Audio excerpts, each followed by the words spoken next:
Shalom, shalom. Giving honor and praise to the Creator and the Maker of heaven and earth. My name is Yeshaya Yisrael of the tribe of Dan of the nation of Israel. In this particular presentation, it's not going to be long. Nonetheless, what we want to do is get into the aspect, and we call this about Lamed. Now, brothers and sisters, Lamed, brothers and sisters, is this letter here. All right? It makes the L sound. All right? That's something we want to point out. The numerical value of Lamed is 30. All right? Now, this, brothers and sisters, means 2 or 4. All right? So now, when you put this in front of, say, a noun, take this noun here, for instance.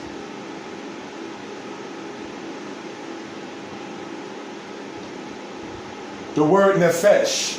This means a person, a soul or a person. So now if you were to put the lamed as its prefix, meaning lenefesh, this means to a soul or to a person. All right? So now, to a person. It can also mean for a person.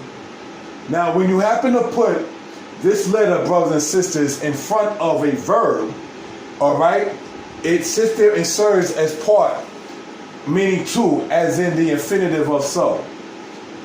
Case in point. Take, for instance, this verb here.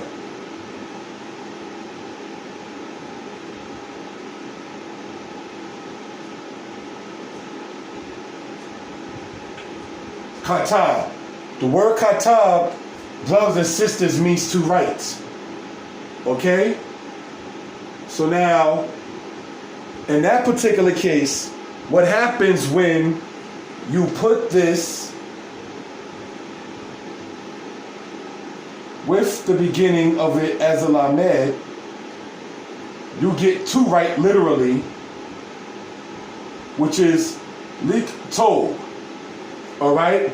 So now we've gone over the aspect of I want, such as ani rotse as the male and ani rotsa as the female. All right? So now one would say ani rotse liktov, I want to write. All right? So a female would say ani rotsa liktov. So that's something we want to point out for edification purposes. Now, when you go to Hebrew lesson number 15 on this particular channel, you will begin to see how this is used, meaning to me, to you, for you, and so forth and so on. So now let's say, for instance, that the verb is this one here. The word shata. The word shata in root means to drink. All right? So that's something we want to point out for edification purposes. Now, I want to emphasize when I say in root to drink, that's what that is. But literally, the word shata means he drank. All root words is in the third person masculine singular. He, whatever. Okay, whatever the verb is. So now, you will have it. Shata. Brothers and sisters, when you put it with the aspect of the lamed, it will become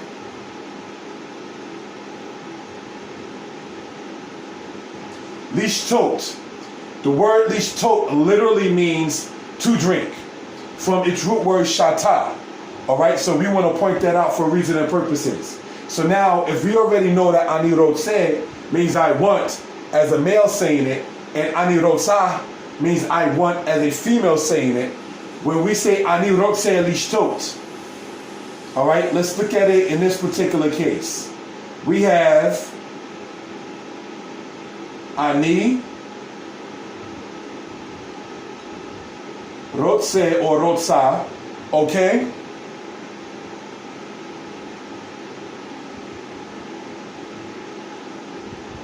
Lishtot. All right? I want to drink. That's how you say it literally. One would not say ani rotse shata. All right? So that's something we want to point out in that particular case. Now, brothers and sisters, we want to go over something very brief concerning this lamed as well. If you take the verb, for instance, ratzah, this is referred to, brothers and sisters, as a lamed hey verb, and the fact that it ends with the letter hey. Okay? So now, in that particular case, you would have it as